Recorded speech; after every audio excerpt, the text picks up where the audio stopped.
जाती है तो बेटा कहाँ चला गया?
आगे भैया बब्बन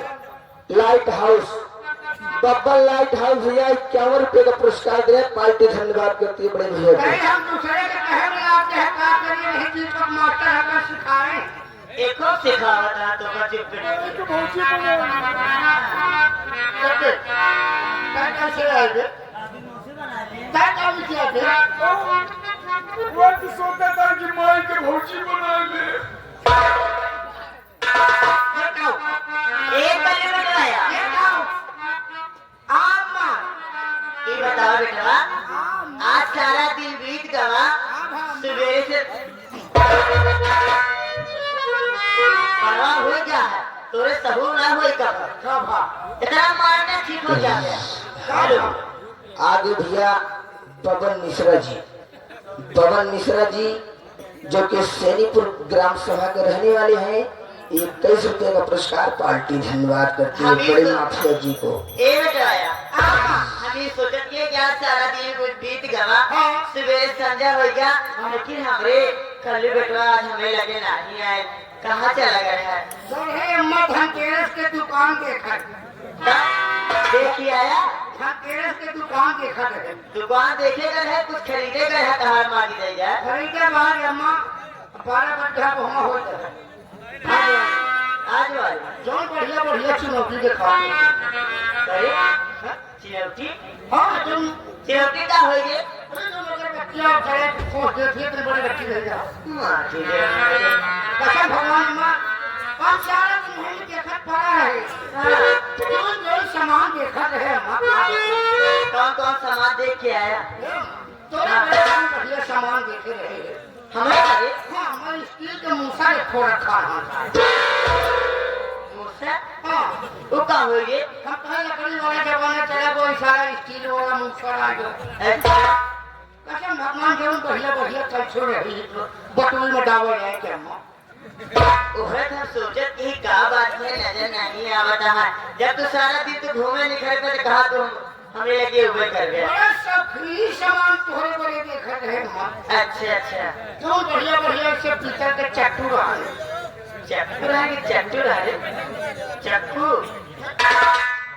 चक्कू नहीं मत चट्टू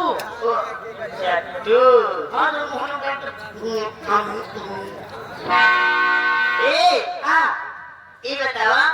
सारी बात छोड़ गया सही नहीं कहा आएगा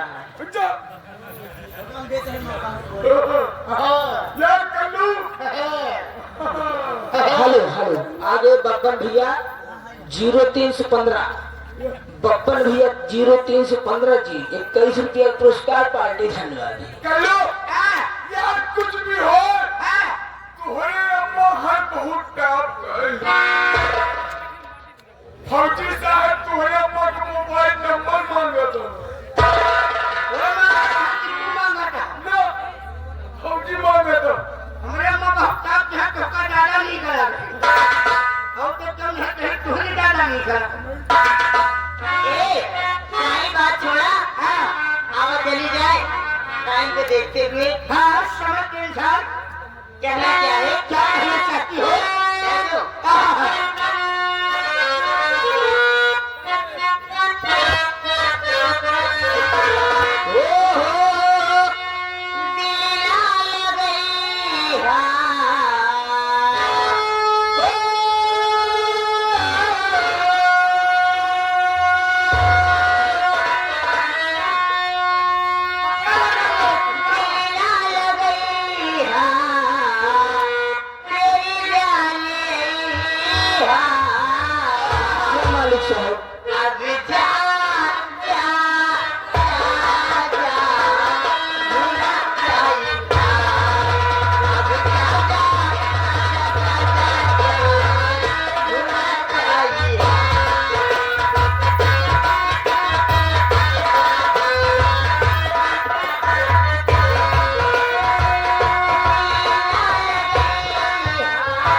धन्यवाद बड़े भैया जी। तोरा बिना दुनिया बिरा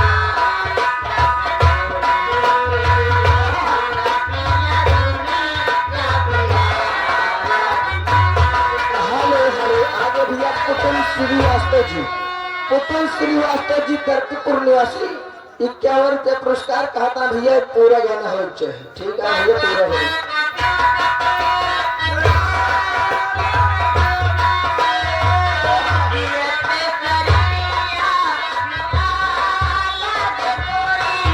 तेरा दिन दुनिया दीवाना के कोई रे तेरा दिन जियते शरीरिया जियते शरीरिया तेरा दिन दुनिया दीवाना के कोई रे तेरा दिन दुनिया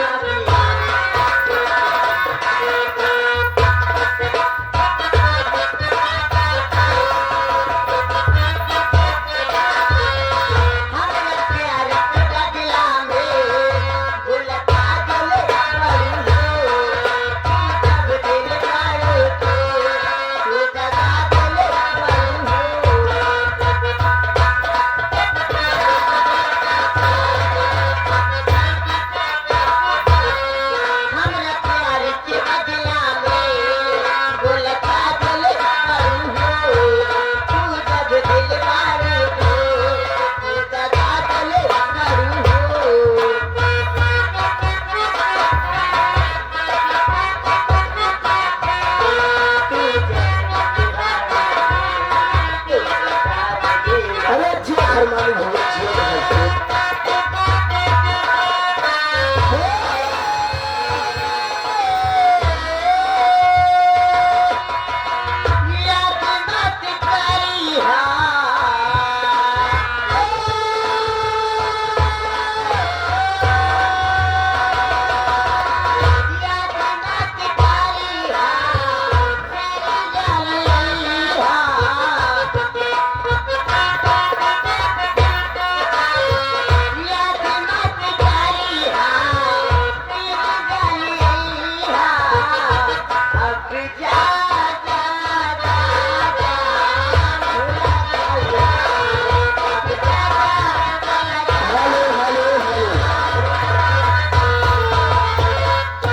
आगे भैया